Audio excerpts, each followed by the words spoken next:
खुद को supreme court के जज का पर्सनल स्टाफ जाहिर करने वाले नौसरबाज गिरफ्तार।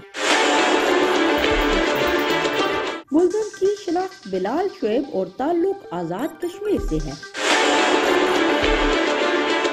मुलजिम खुद को डिस्ट्रिक्ट एंड सेशन जज भी जाहिर करता रहा। मुलजिम ने पाकिस्तान लिटरेसी काउंसिल के नाम पर जाली इदारा बनाया हुआ था। मुलजिम ने जाली स्कॉलरशिप स्कीम भी मुतारफ करवाई हुई थी। मुलजिम के कब्जे से पैम्फलेट्स, डायरीज, फाइलें और मुतअद्दिद मोहरें बरामद कर ली गयी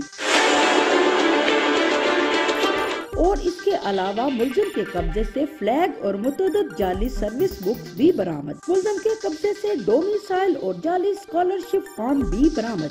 मुलजिम मुलाजमत के इश्तहारात इंटरनेट और पंजाब के मुख्तलिफ मकामी अखबारों में देता था। मुख्तलिफ इदारों के सरबराह के तौर पर भी खुद को जाहिर करता था।